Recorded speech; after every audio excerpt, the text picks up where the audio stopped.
Yo mga idol, kamusta? Sports Talk PH nga pala.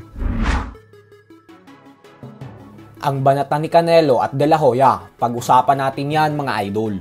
Ngunit bago ang lahat ay huwag kakalimutang mag-subscribe at i-click ang notification bell button for more sports talk.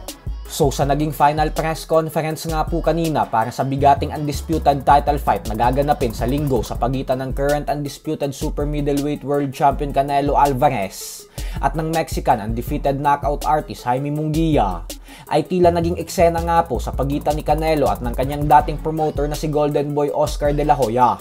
Ito po ay matapos ipahiya ni De La Hoya si Canelo, kung saan sinabi ni De La Hoya na wala daw utang na loob si Canelo. Ayon kay De La Hoya ay kung hindi dahil sa kanya at sa buong Golden Boy Promotions ay wala umano si Canelo sa posisyon niya ngayon. Bukod dyan ay binuko din ni De La Hoya na 2 beses umanong nagpositibo si Canelo sa pinagbabawal na gamot noong nasa ilalim pa ito ng Golden Boy Promotions. Kaya naman dahil dyan ay talagang nag-init na si Canelo at susuntukin na sana si De La Hoya at babanatan ito. And this serves as a bit of a full circle for him. Remember when Jaime was 21 years old, volunteered to step in against Triple G, and Canelo failed 2 drug tests? Though Jaime wasn't allowed to fulfill his dream 2018, on Saturday night, he will do just that. Fulfill his dream and be world champion. Tiene que escribirle lo que tiene que decir este pinche maricón, cabrón. Tú no escribes, ¿qué no escribes, pendejo? Tú no escribes nada, cabrón. Eres un pendejo, eres un pendejo, cabrón, porque estás nomás ahí. Los que hacen todo son los que están atrás de ti.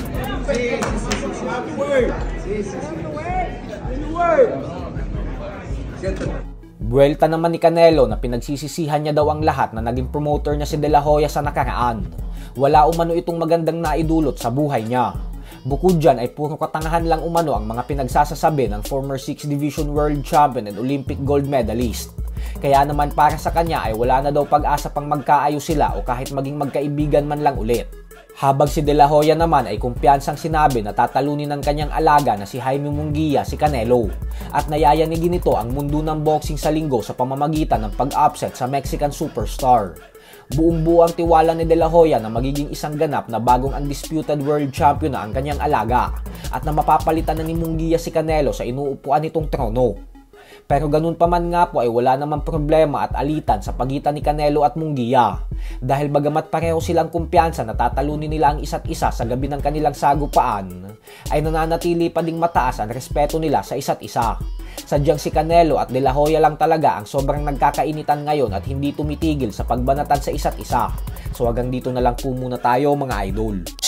Sports Talk PH, kakaiba ang laban ng mga Pinoy. Lakas at dedikasyon ng armas ng tinuon. Kamaong nagbabaga, ang sayo ay babaon. Mga Pinoy na ating